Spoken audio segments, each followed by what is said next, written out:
Alors pour ce premier exercice de TD, on va s'intéresser à un gaz réel, c'est-à-dire un gaz pour lequel l'équation d'état n'est pas tout à fait celle des gaz parfaits, et on va regarder deux évolutions différentes et à chaque fois essayer de calculer le travail correspondant et voir que le travail dépend du chemin suivi comme on l'a vu dans le cours. Donc l'équation d'état qui est vérifiée par votre gaz, c'est P facteur de V moins NB est égal à nRT. Donc on peut voir que ça, c'est pas tout à fait un gaz de Van der Waals, mais c'est un gaz pour lequel vous avez un covolume, c'est-à-dire on suppose que les particules ont un petit volume, et donc que le volume accessible est légèrement moins grand que le volume total de votre récipient. Donc, première évolution, on dit que on a une évolution qui va être isotherme. Donc si on représente ça dans un diagramme de Watt, un diagramme PV, vous avez que la pression va suivre une courbe en nRT sur V moins NB avec T qui reste constant. Et donc ça ressemble quand même fortement à une hyperbole, sauf qu'au lieu de diverger en V égale 0, ça diverge en V égale NB. Donc si NB est ici, vous avez votre hyperbole de l'isotherme qui aura tendance à faire ça. On part d'une pression, on va dire P0, et on arrive à une pression de P0. Donc on a le point initial qui est ici, le point final qui est là, et un déplacement qui va être dans ce sens-là.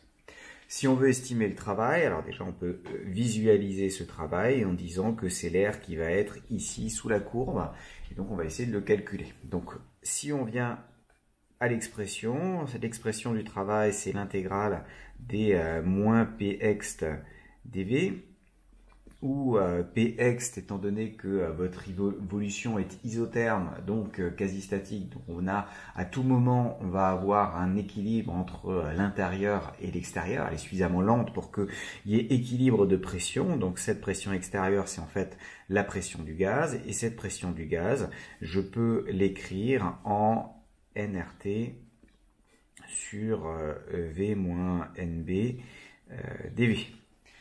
Alors, ils nous ont pas donné d'expression particulière pour la température, on va la noter T0, la température de cet isotherme, et donc on va pouvoir sortir ça de l'intégrale, et je me retrouve avec moins nRT0, l'intégrale entre le volume initial et le volume final des dV sur V moins NB.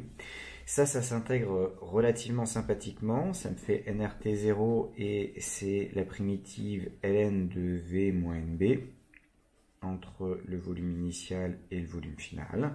Donc, j'ai du moins nRT0 ln de V final moins NB sur V initial moins NB.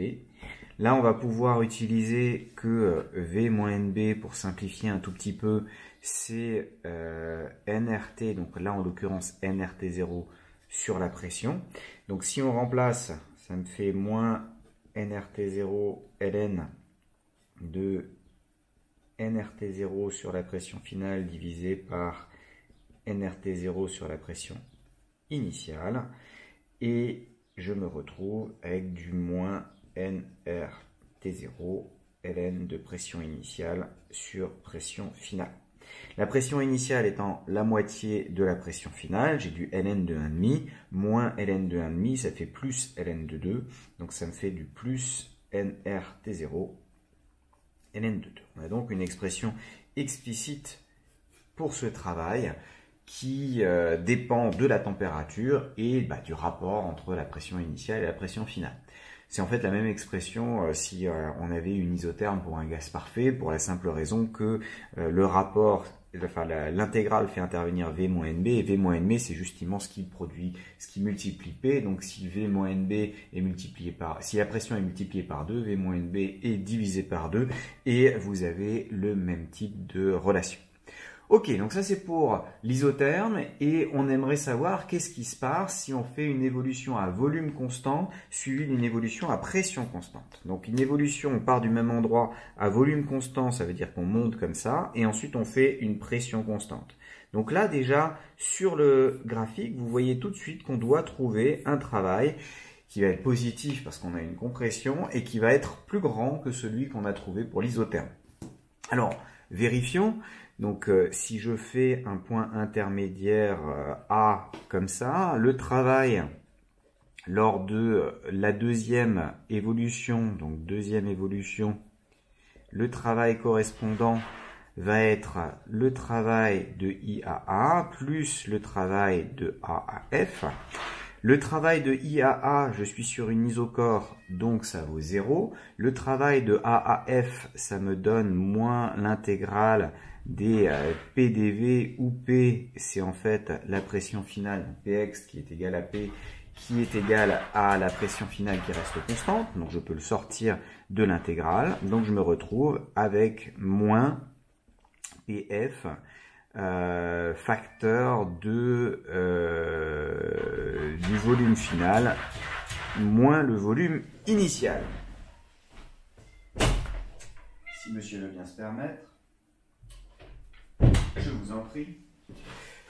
Voilà, après cet intermède félin, nous pouvons continuer et voir que ici je me retrouve avec, alors je vais faire un petit ajout et un retrait en disant que ça c'est la même chose si je soustrais NB et je rajoute NB. Donc en fait j'ai du 2P0 V moins NB moins VI moins NB. Ça, c'est simplement pour pouvoir l'écrire, pour faire intervenir mon équation de gaz réel ici. Et je me retrouve avec du moins 2P0, c'est-à-dire PF, VF moins NB. Ça, c'est une première chose. Et moins par moins, ça fait plus 2 fois P0, VI moins NB. Et le P0, c'est PI. Donc tout ça, ça correspond à nRT0, donc sans le moins. Et ça, juste ce bout-là, c'est aussi nRT0. Donc je me retrouve avec du moins nRT0 plus 2 fois nRT0.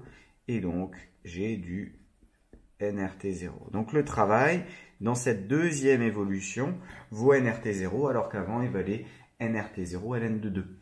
Et comme 2, c'est plus petit que 2,7, qui est à peu près la valeur de E, vous avez que ln de 2 est bien inférieur à 1, et ça, c'est donc supérieur au nRT0 ln de 2 qu'on avait avant, ce qui est effectivement ce qu'on s'attendait, ce à quoi on s'attendait avec le graphique et l'interprétation en termes d'air qui peut se trouver en dessous de votre courbe dans le diagramme pression-volume.